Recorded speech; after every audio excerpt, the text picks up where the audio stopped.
Bamwapoli, unatuhumiwa kwa kesi ya ubakaji. Umembaka madamu wako wa biology. Je, haya mashtaka ni ya kweli?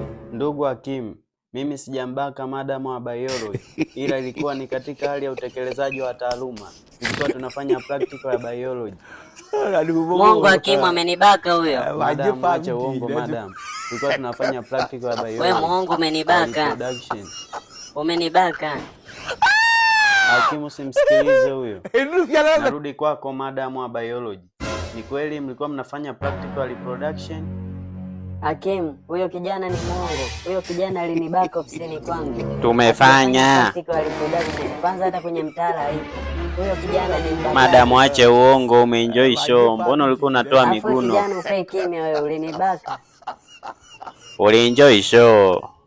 Ukome wewe, nilienjoy show wapi? Wakati ulinibaka. Hebu tulieni huko. Hakimu, simsikilize huyo kijana, ni mbakaji. Ndugu mtuhumiwa, je, una ushahidi wowote ambao unaonyesha kwamba ukumbaka huyo madam? Amenibaka huyo. Ndugu hakimu, ushahidi ninao. Tena ninao ushahidi wa picha kabisa. Huyo mwongo hakimu, hana ushahidi. Madamu, nina ushahidi. Mimi sijakubaka. Hauna ushahidi.